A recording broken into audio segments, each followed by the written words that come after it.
உலகெங்கிலும் தமிழரின் பிம்பம் உங்கள் TV.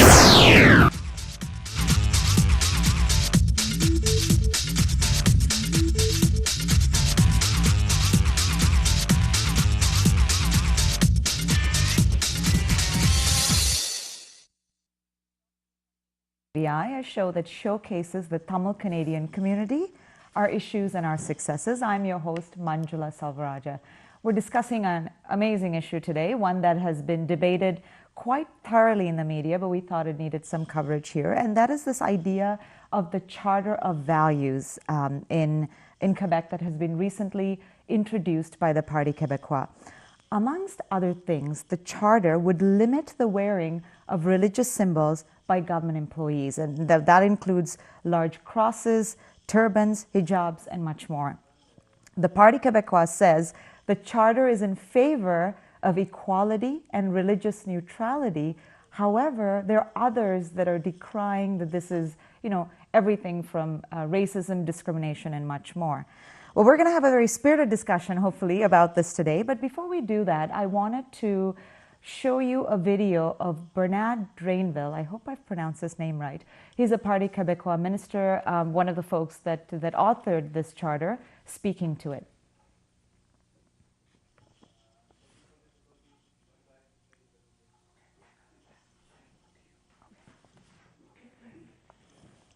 So I think we're working on getting that video to work, but I do want to introduce our two guests that have been kind enough to take time out of their Thanksgiving weekend to join us. We have Rachel Brown and Amarnath Amarasingham. Rachel is a PhD candidate in the Department of Religion and Culture at Wilfrid Laurier University. Her primary research interest lies in the study of the immigrant religious experience. Her dissertation examines the immigration and integration processes of North American Muslim immigrants in Paris and Montreal. Hopefully that meant some time in Paris and Montreal. It did indeed. Great, then you've chosen wisely. Amarnath Amarasingham, who's very familiar to us, a regular guest, right, is a postdoctoral fellow in the Center for Refugee Studies at York University and also teaches at Wilfrid Laurier University and the University of Waterloo. His research areas are in diaspora politics, social movements, as well as the sociology of religion. Thank you for being here.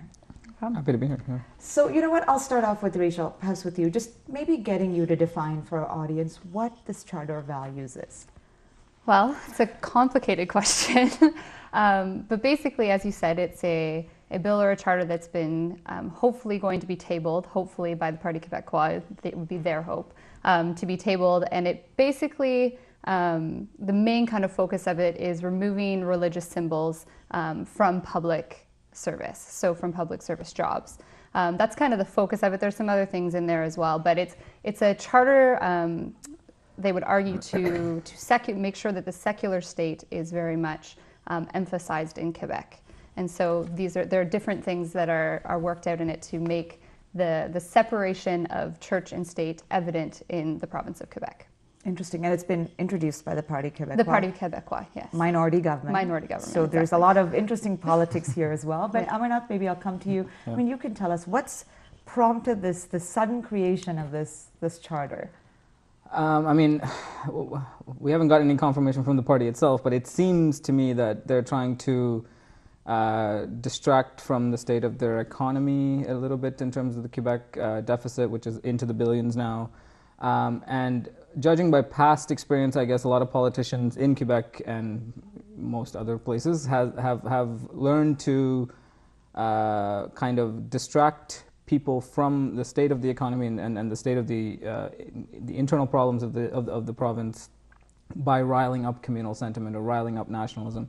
And they believe or hope that it'll have some kind of success in that sense, to rile up Quebec nationalism and rile up communal sentiment so that the actual issues aren't, or at least the actual issues don't, can be brushed under the rug. Right? Now, is there a history leading up to this? Yeah. I mean, I'm sure that you're going to speak, is there a history in terms of sort of enforcing that idea of religious neutrality in Quebec? Yeah, absolutely. There's a long history of it in Quebec. Long and at the same time not long at all if we actually look at the history of it. So I mean, if we go back in kind of the historical context of Quebec, we can go pre-Quiet Revolution, and we'll come back to the Quiet Revolution. I'll explain what that is. But before the Quiet Revolution, something that's really important to understand about the province of Quebec is that the Catholic Church actually held a lot of power in the province before the Quiet Revolution. And so the Catholic Church had power over education, in the hospitals. A lot of civil service was kind of under the control of the Catholic Church. And what happened is in the 1960s, there's what happened is what is called the Quiet Revolution, meaning that it wasn't kind of a violent revolution against the state. But the Liberal Party came in and took power away from the Union Nationale. And basically, before the Quiet Revolution, there was the power of the Catholic Church, and also it was under Duplessis, who was the premier at the time. It was very much a conservative government. It was a government that was fighting against kind of modernization, that had a very strong relationship with the Catholic Church. It's actually Duplessis who placed the crucifix above the National Assembly, so we can come back to that and we'll as well. come back to the crucifix, yes, because that's a contentious topic. But it's important to realize that it was Duplessis, this very conservative premier, that placed that there. And so what happened is then the Liberal Party comes in the 1960s and takes power and fights against this very conservative government that was there before to begin this Quiet Revolution, which was a very strict, the biggest change was a big separation between church and state. And so it took away a lot of the power of the Catholic Church. The Catholic Church no longer had power over education in the hospitals and that sort of thing. And so basically before the Quiet Revolution, the Quebec identity was very much one of French and Catholic, and you couldn't really have one without the other.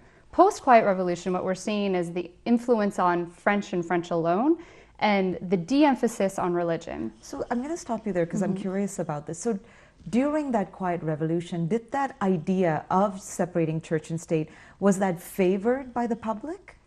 Absolutely. In Quebec, I mean, not through Canada, but in Quebec itself. Yeah, absolutely. And I think again, if you look at the historical context that's there, and you know, before, there's much more of the history too, just to look at how much influence and power the Catholic Church had in the province of Quebec. And so there was a real push against that, a real effort to gain kind of economic power outside of the church, you know, and to have French people, Quebecois, being able to hold positions in more powership and have economic power as well. And so there was definitely a push against this and this desire to separate the two, because there had been a lot of complicated things that came out of the church having power over education, over hospitals, over all these things. And so there was this desire in the population to separate church and state pretty strictly. And that continued to influence over the years you know, people's approach towards other religious communities. And something to keep in mind as well is that the Quiet Revolution happened in the 1960s. This is not that long ago. And this is why we can actually, I would argue, see a generational difference in Quebec today in support of the Charter, for example, because you have the generation that lived through the Quiet Revolution, that lived through the Catholic Church's power and fought against that and fought very hard to separate the two. And so now any sort of kind of threat to that, any threat to the real separation of church and state, any community, minority community, cultural community that could possibly influence bringing religion back into more of a public role, there's a lot of nerves there, but it's definitely, you see a generational difference in the response. And you can see people that lived through the Quiet Revolution being more strongly opposed, opposed to other communities, sorry, so for the Charter. For the Charter. Whereas if you look at people in a younger generation that didn't live through the Quiet Revolution, that don't have this real raw experience of it, they're often more open to examples of religious symbols in public spheres. At least that's been my experience. And who may have grown up more so in the Canadian multicultural context than with the Quiet Revolution context, right? So the generational shift becomes Canadian, quote unquote, than Quebec nationalism or Quebec, Interesting. So tell us about let's talk about, the Charter has all of this language, but there's really one particular topic that everyone gravitates to debating. And it's tell us about that, Amarnath. What is that one that everyone keeps sort of debating? the idea of the face veil. Yeah, I mean the largest or the biggest controversy is that the idea that people have to remove conspicuous symbols of their religious identity when they enter public spaces or hold government jobs and be paid by the public service. So that includes the Jewish kippah or the yarmulke, that includes large crosses that Christians may wear, and it includes the hijab and the niqab that Muslim women may wear. And so it's been tied into a question of religious symbols and how the entrance of those religious symbols into the public sphere somehow threatens this issue of neutrality and somehow threatens this issue of the separation of church and state. And because you're state employees, the wearing of these symbols, does that actually threaten that separation, right? So that has been the debate. And I mean, that's not a new debate in terms of the rest of the world also, but I mean, we can get into some of that later. But you know, the interesting thing is that, so it includes that, but then let's get to this talk about this crucifix, because that's been a point of contention too, that maybe I'll get you to talk about that. Yeah, I mean, there are, it's not just the crucifix, but I mean the presence of the crucifix and the presence of what Quebec or what the Charter calls cultural institutions or historical institutions, right? So this again goes to the heart of the issue of this idea of neutrality, because you have, it's you know, if you've ever tried to pour out oil from a bottle, you realize that there's always a coating, there's always a residue that stubbornly remains in that bottle, right? And it's kind of like what states try to do when they pour out religion, that there's always a residue, there's always a coating of religion that remains in this need for separation, and then and then Quebec has, and France and Turkey and several other countries actually have redefined those residues of the religious residue as cultural, as historical. Interesting. Right, so they say the cross can remain in the courthouse or the or whatever other symbols can remain because they're part of our cultural, historical issue, and they're not religious. Interesting. Right. Well, and this is where we should explain to our audience, in case there's people that may not get it, that this particular crucifix hangs, I think, in the courthouse, and it's actually quite old. Mm-hmm. The crucifix itself is old, but the language they've been using, that is excluded. That's going to stay on. It even after this charter is in place, that crucifix will stay on. But they've actually been using the word that it's historic, mm-hmm. that is a cultural monument, to kind of explain why that gets to stay. And I think that's been a point of contention. So I'm going to read a quote to you by Bernard Drainville, in case we don't get a chance to watch that video. This is what he says. He says, in his explanation of the need for the charter, he says, "Religious neutrality is the best way to respect freedom of religion and freedom of consciousness. A state that has no religion is the best means by which to preserve and protect all religions." So Amarnath, maybe I'll get your thoughts on that. I mean, strictly speaking, that statement is probably close to being accurate. It's just so you agree with the statement that it is the best way to respect freedom of religion and freedom of consciousness? In other words, having a neutral state, yes, is a good way to ensure the free practice of all religions. It's just a matter of how do you define that neutrality. And when you've defined it in terms of religious symbology or religious symbols, symbology is a totally made-up word, but religious I take credit. Okay. In terms of religious symbols, and particularly the size of those symbols, then it becomes a question of who is the target of those symbols, right? Because you have Muslim women who are obligated by their faith to wear the hijab, and Jewish men who feel obligated by their faith to wear the yarmulke. And so the removal of those, or saying that you can't hold government jobs if you wear those things and you'll have to look elsewhere, is by nature a kind of discrimination, right? So it's not, I would argue that it's not actually a kind of neutral position, right? It's a swindle to use the word neutral, because the effect of the neutrality and the effect of the policy is actually going to be targeted towards certain people.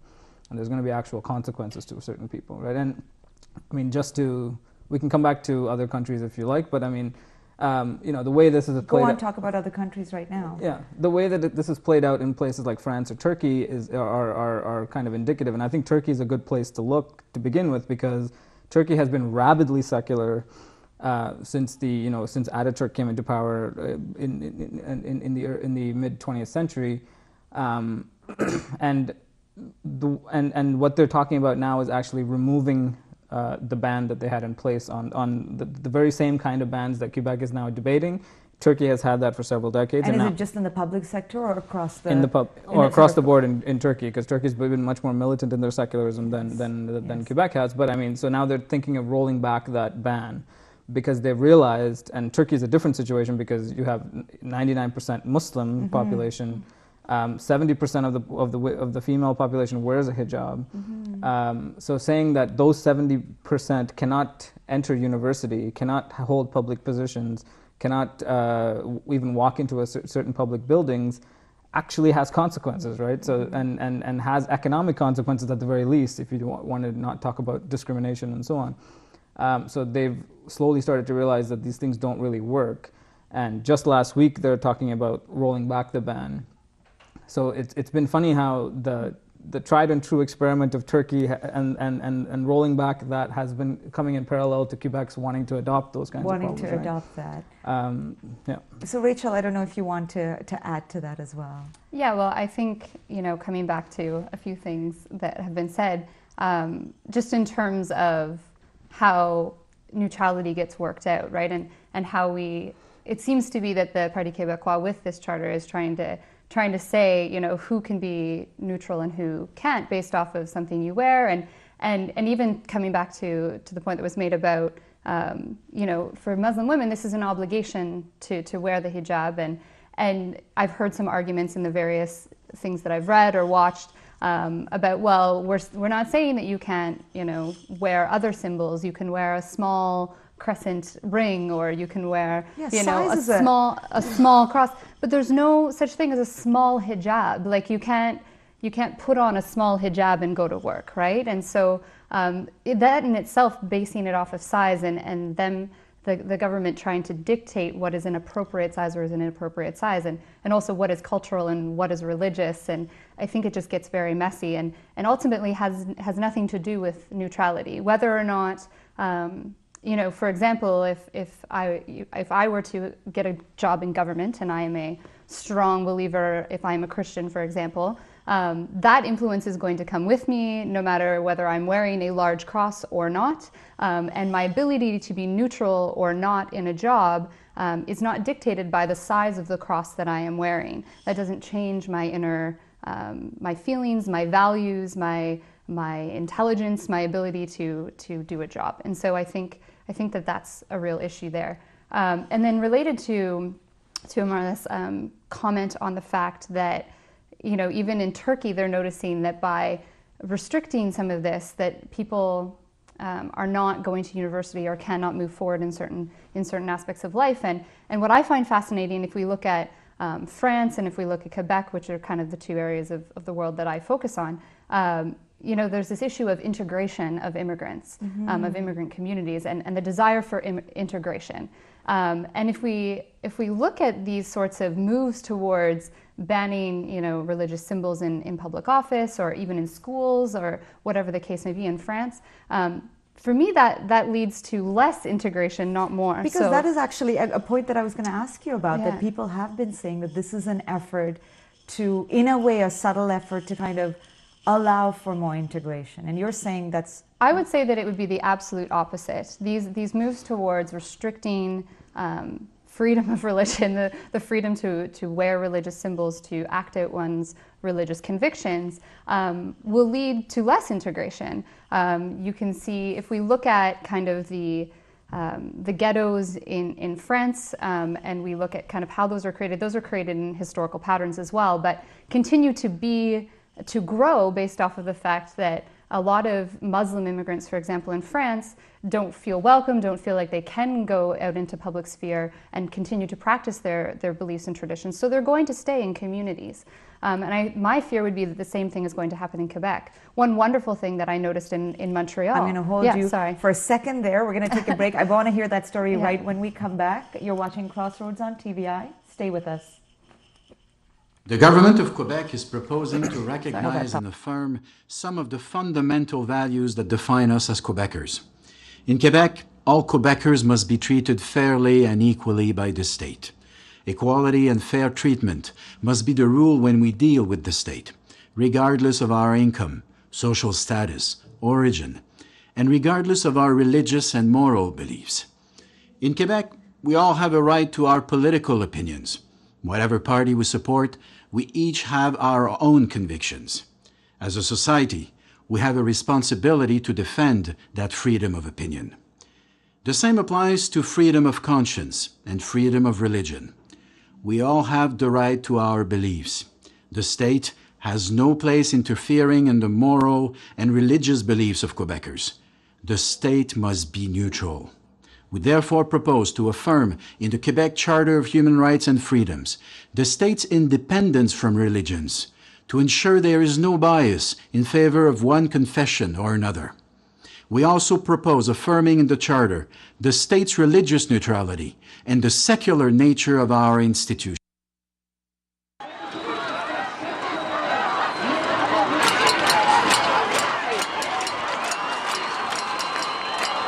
To me, and it's certainly showing the real message of religion and the real message of the cultural communities and the real message of minorities that we are here as part and parcels of this society, we are here to stay and will work hard to change all the ills that keep coming every day.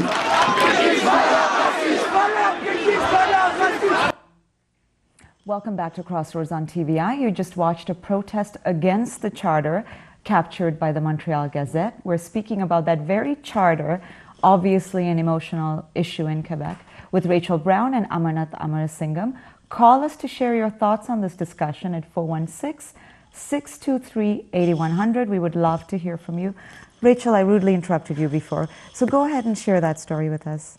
Well, all I was going to say is that, so for my PhD research, I spent time in France and in Quebec, as we mentioned. And in France, I definitely noticed and felt a lot of feelings of racism and strong feelings of separation between the Muslim community, for example, and the French community. And what was beautiful about my time in Montreal doing research is I didn't feel that. And one just perfect example was in France, there are very much, in Paris, for example, there are very much clear neighborhoods that are kind of distinctly separated by cultural background or religious background or whatever the case may be. In Montreal, you don't have that same sort of ghetto feel. As I was interviewing people, as I was speaking with them, and going all over the island of Montreal, like it wasn't just one neighborhood that I had my research focused in. I had to go kind of everywhere because these North African Muslims were living in all aspects of Montreal, in all corners, and were very much well integrated. And so my fear is something like this, if a charter like this gets passed, we're going to see a bigger kind of move towards more separation rather than integration. Mm-hmm. And integration does not need to mean assimilation. And I think that those things are very distinct and need to be kept separate. And it's one beautiful thing about Montreal specifically too, we need to make sure that that's clearly stated, because the rest of Quebec is a bit of a different story. But if we look at Montreal, at least, it is a beautiful example of people being very integrated in the culture and in the city there. So, if I could just say one thing, I mean, I think there's a sense, there's a strange secular bias, I guess, is probably the wrong word, but I mean, we could see there was a study done in France following the 2004 banning of the hijab in elementary and high schools and so on. I think about 800 Muslim women were surveyed, and of the 800, 500 did indeed take off their hijab and go to school, but another 250 either started to be homeschooled, dropped out of school altogether, or left the country to go to school somewhere else, right? So there's this bizarre bias that people's religious identities are actually second or third and not really important, and they're not going to take it that seriously, and they're not going to actually stand up for those beliefs. Like it's just a kind of coding that they have that they can just shed anytime they feel like it, and they're stubbornly holding on to it because of some other reason. And so, you know, there's the idea that a high schooler will leave France if you ask her to take off the hijab should speak volumes for the strength of religious identity that some people have, right? And I think you're going to see similar things happening in Quebec in terms of the consequences and the fallout of something like this, if it passes, which I'm not convinced it's going to pass, but if it ever passes, it does have actual spillover effects, right? So well, this is interesting because you know, you've talked about how important that particular sort of item of clothing is to someone's identity. But if I could just take sort of a critic's point of view here to what you're saying, I mean, one of the things that when people go to engage with the state, and I know that from what you've said before that you believe in the separation of sort of state and religion, but when people, this charter is limited to personnel who work in government. If people are not able to display their political affiliations, because we don't think political affiliations are proper, right? So when you engage with a teacher, or you don't want to know whether they belong to this party or that, I mean, isn't it just as important to ensure that people don't feel like they're dealing with someone who has a particular religious affiliation, which certain items of clothing, whether it's a large cross or a turban, may give the particular user of that service? Yes and no. I mean, there's a sense that one person's feelings are being put over another person's feelings, right? So that's going to create problems in itself. But I think that goes to the heart of this issue. The problem with this charter, I think, is centered around this notion of belief, right? Because there's a strange misunderstanding of what we mean by belief and religious belief, because there's an idea that your political affiliations, you may not be wearing a t-shirt that says Parti Quebecois on it when I'm walking up to you at whatever meeting, but you still bring that to your policy making. You still bring that to it. You can't leave it at the door. You can't leave it at the door, Yeah. And so to assume that instead of taking off my hijab and putting on an earring is somehow going to change that dynamic is a bizarre miscalculation. I'm not sure what to even how to even respond. So that's part of the problem. And second, I would say, is a political belief is a kind of choice that you make, right? And whereas religious belief is tied up with notions of history and family and culture, and a much deeper sense of identity, which I don't think is equatable to political, to the fact that I'm a liberal or I'm a Democrat or I'm a whatever, right? So one's sort of paint and the other is sort of more intrinsic skin. to, It's it is. skin. And then the other difference is that too, that just because you sort of even scrape off the skin doesn't mean that people walk in every day probably to work that's actually a very good point, in Quebec government, and may have different, maybe they're against women working in the workforce, or maybe they're for women, whatever it is. The equivalent would be to say that because you're not wearing a Maple Leafs jersey, that you actually you're not a fan of the Leafs anymore. I see, yeah, Right. which is not true. Right? So everyone's a fan of the Leafs, you're course, right. Yeah. So Clearly. I see your point. And even if you look at, you know, someone may be uncomfortable coming to, for example, get their driver's license from a man wearing a kippa or a yarmulke.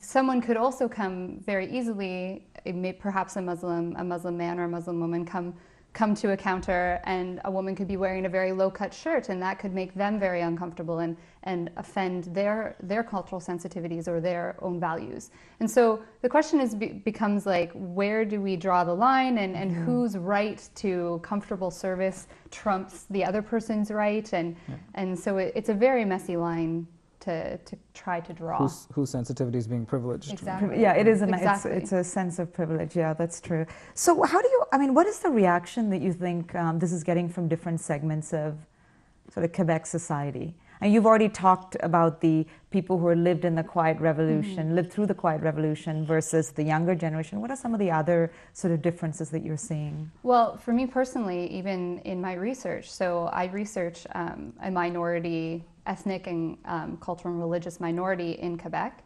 And up until a week before the charter was announced, the announcement of the charter was made, I was getting nothing but positive feedback from the people I was chatting with, the North African Muslim community, about their experience in Quebec, and feeling very much Quebecois and proud to hold that identity, feeling like I would ask people and try to almost tease out examples of kind of this sort of racism, if you want to call it racism, or prejudice against them, or if it was difficult for them to live their religious lives in Quebec. And I just kept getting, no, it's fine, it's great, life is good here for us for the most part. And then the charter hits, and I started getting emails and phone calls of the response from this community of shock almost, of this is not the Quebec that I know and that I've grown up in and that I've lived in for this many years or that many years, and just a real juxtaposition. It was literally a week changed it, and just hurt that their government, because it is their government. A lot of these people in this community are Quebecois, born and raised, and so feeling like their government is against them, and if they don't hold the same values that this Charter of Values purports, then they're no longer Quebecois, and that's a very hurtful thing. So there's been a lot of hurt and frustration and kind of confusion. I've also heard this charter being called a solution looking for a problem. And so you could maybe understand that if the charter was a response to many people saying to the government, I don't want to go to my driver's license bureau and have to be served by someone who's wearing a religious symbol.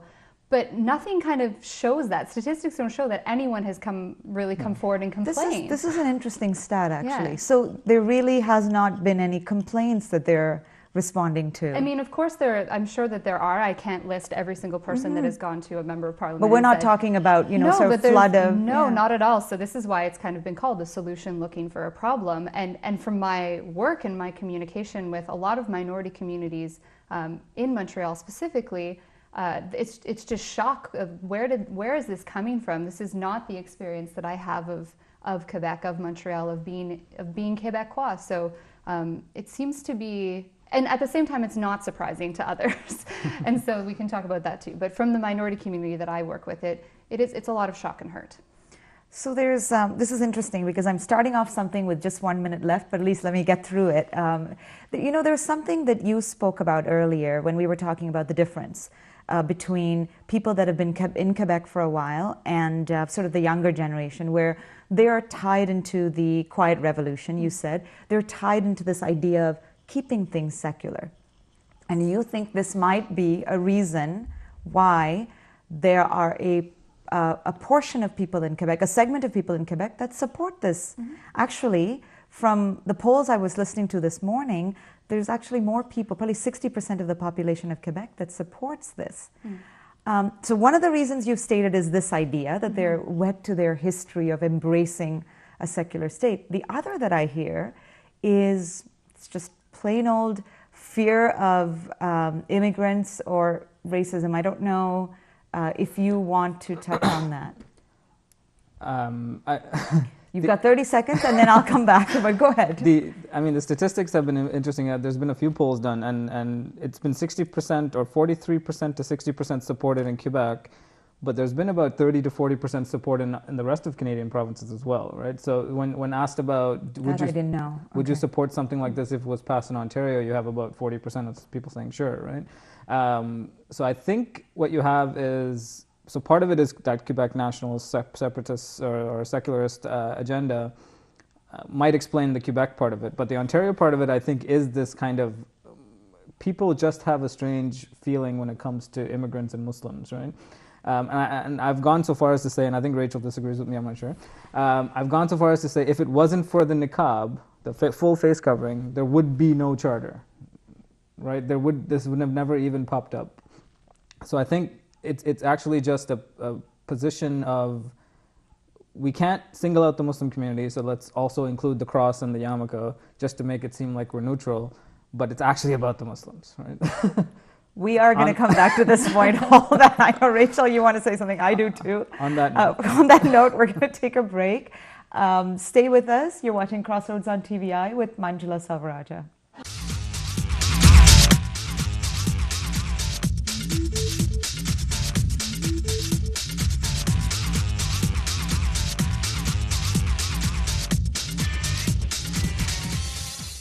Seems to be a deep misunderstanding, and it's not new, didn't start last week, of Quebec society by some media outside of Quebec, and not just in the rest of Canada. It is a small, fairly unique society in a unique setting, and it has its own rules. Some are good, some are bad, like everybody else. But there seems to have been, over the years, probably since the Parti Quebecois got into power in '76, an attempt to demonize this society and paint it as intolerant and racist and xenophobic. Things are usually a little bit more complicated than that. And I was recently asked on Tout le monde en parle whether, for example, Quebec was more anti-Semite than the rest of Canada, and my answer was no more, no less. Well, you heard it there. Welcome back to Crossroads on TVI. That was Journal de Montreal's Lisa Raveri on Gian Gomeshi's show on CBC Radio. If you have a chance, it's up on our Facebook page. Certainly go watch the entire panel he did with 3 journalists from Quebec. Very compelling interview. So we will come back to you, Amarnath, where you just stated before we went into the break that you thought that if, the full covering didn't exist as a concept, that you don't think this Charter of Values would have come into play. So you actually think this is very legislation that is targeted at a certain group? I don't know if I would go so far as that. I would say that I agree with the video that there's been a little bit of racism accusations thrown at Quebec, which is probably inaccurate. But I think what the key to understanding Quebec and France and Turkey is that they're secularist. They're assertive, aggressive secular regimes, right? So they see secularism as a project that needs to be accomplished on the ground. Unlike the United States, where the religious groups are protected from the power of the state, in these countries like France and Turkey, the state needs to be protected from religion. So for them, any public displays of religion, anything that seems too kind of public, symbolic, are seen as just a threat to that neutrality and threat to the secularism. So in that sense, I would agree with the speaker in the video that things are more complicated than mere discrimination or mere racism. But that doesn't mean that the effect, the way it trickles down, isn't targeted, and the way it trickles down to the population can't be racially specific or religiously specific or community specific. The intent may not be to do that, but the effect, the way that it actually is received by the people is targeted, right? So I wouldn't say it's racism just as a simplistic thing, but I would say the effect is sometimes racialized. Right? Racialized, which might explain, there have been some incidents that have happened. I don't know if you want to touch on that and sort of the atmosphere that it's creating. Yeah, well, there's been examples given of members of minority communities, and usually it is Muslim women who are wearing the hijab, being, attacked or one woman had a shopping cart kind of run into her and told to go back to her country and things like that. And when I read these stories, again, it makes me really sad because I lived those moments with my Muslim respondents in France, lived them on the street, hearing people tell my Muslim friends to go back to their homes and all these sorts of things. But that just was never my experience in Montreal and in Quebec. It never happened when I was out with my Muslim friends, or it wasn't a reality. And so to hear of this now is of course, it concerns me, but I don't think it's something, and I think this is where her comments are fair in terms of, it is more complicated, but at the same time, there seems to be something that has been underlying that I don't know if it's being let loose now, like giving freedom to to have these sorts of things happen, or if it is just a media focus. It could just be that these kinds of incidences have been happening, and maybe just the people I've been speaking to haven't had those, or we haven't been seeing them in the media, and the media kind of grabs onto these examples to show a particular view of Quebec. Well, in these, I think the two instances that I can think of that I read about, the charter was actually cited, I believe, by the people who are doing the attack. So I think, you know, you're right. There could be a generalization, but you also know that sometimes when things like this come into play, there's certain people with certain attitudes that use legislation like this as validation. Absolutely. Perhaps as a chance, as an outlet for something that they may be feeling. You know, let's go on to this, because I do want to touch on this before we run out of time, which we always do, is the possible intersection and conflict with the Canadian Charter of Values, of Rights and Freedoms, sorry. I'll let Amarnath, do you want to go on that? Because there's going to be of course, yeah. I mean, conflict at some point. I think it conflicts in a major way with Section 2 of the Charter of Section 2 of the Canadian Charter of Rights, which allows for fundamental right of of all the fundamental freedoms, one of which is the fundamental freedom of religion. So this is why I think people like Prime Minister Harper and Jason Kenney and others have said, you know, this charter isn't really going anywhere in terms of mainstreaming, because it's going to come into conflict with the actual principles of the Canadian Charter of Rights and Freedoms. In an interesting way, the Section 1 of the Charter of Rights and Freedoms does allow for reasonable use or limited use or something like that. But I don't think the reasons given in the Charter will qualify, because what that usually applies to is limits on freedom of speech or something like that. So, you know, Section 2 guarantees the freedom of speech, but then Section 1 says you have freedom of speech except in cases of hate speech or something like that. So that's the reasonable limit. So I don't think the Quebec charters it will qualify as under Section 1. I think it's going to be tossed out under Section 2, and probably rightly so. So I don't actually think it's going anywhere. The problem or the issue is it going to rile up issues in Quebec as it might have already done. So if sort of the federal government and perhaps the Parti Quebecois, the Quebec government go head to head on this, then. But it's even more so than that. So, you know, even if this charter doesn't get passed based off of constitutional rights and things of that nature, you know, some people have argued to me in the past, well, there's no way it'll be passed, so why are you even talking about it? But the problem is, the second that this charter was announced, it has done damage to a lot of communities, to a lot of Quebecois. I have a friend who is Quebecois and a member of a minority religious tradition, and has said, if this charter gets passed, I don't want to live in Quebec anymore. And so, and even if it isn't, that hurt is already there, and that damage is done. And I can see that in other minority communities as well. So whether or not it's constitutionally sound or not, gets passed or not, the problem is, you know, foundationally a government saying these are our values, and if you don't hold these values, by the pure fact that it's called the Charter of Quebec Values, if you don't share those, then you're no longer Quebecois. And you've said you have actually issues with the term values. Absolutely, yeah. Just because if you disagree with that, then they are now. It's almost like you are no longer Quebecois. Or reflecting the values of the society. Reflecting the values of the society. When these people that I know would disagree with a lot of these values that are being put forward in the charter are very much Quebecois, are very much part of that community and hold that identity strongly. So I think that there's, whether or not it's constitutionally sound or not, or against the charter or not, or the Charter of Human Rights and Freedoms, it still will have a deep impact on a lot of people living in Quebec. Now, I know that you've said that in Turkey there is this direction that Turkey's going in, which is actually reversing. What is happening in some other countries with regards to some other sort of big stories that are there other countries that are moving in this direction or out of this direction?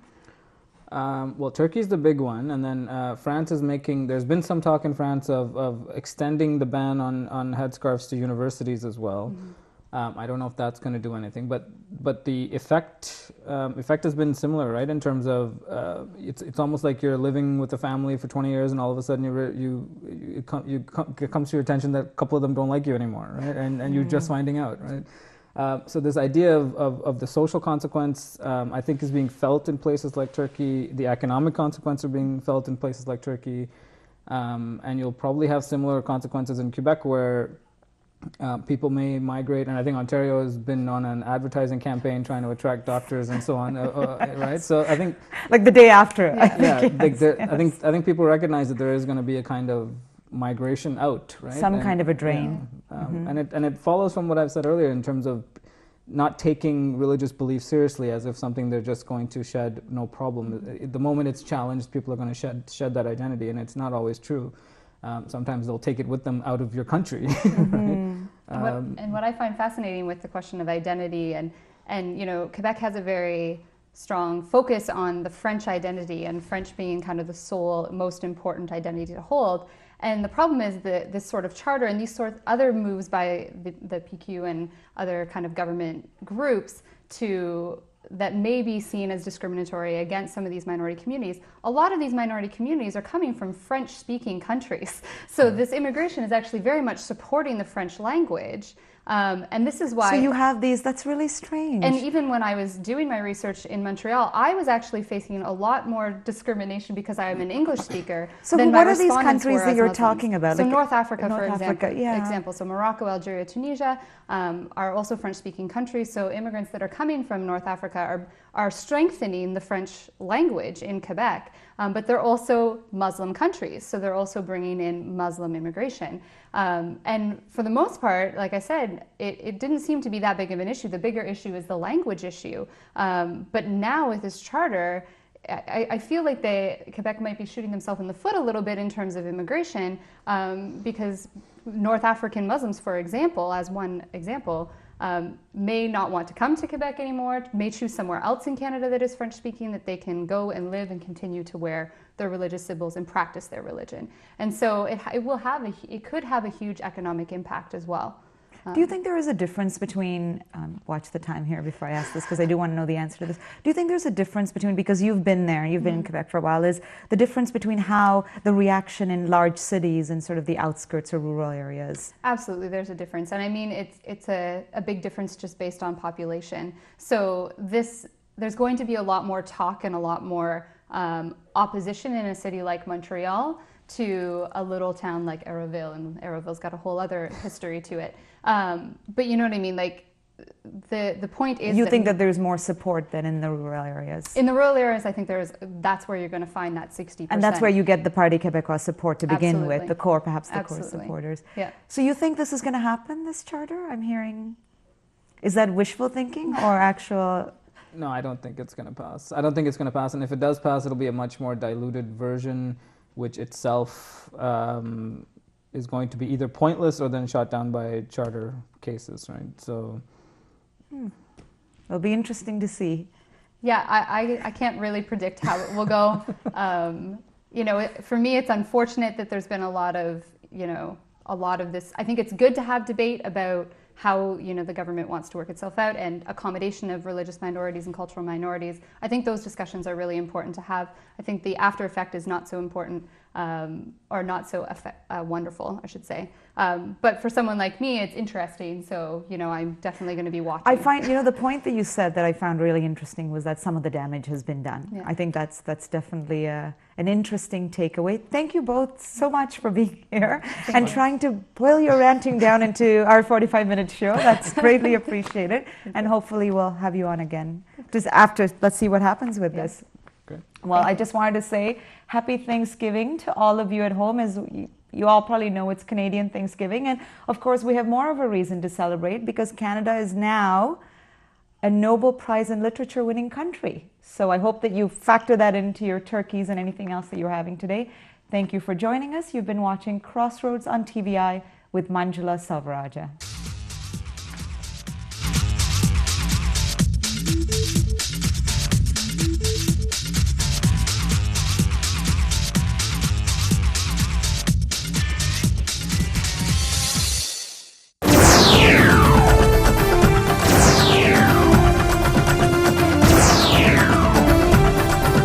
தரணியில் தமிழரின் பிம்பம் உங்கள் TV.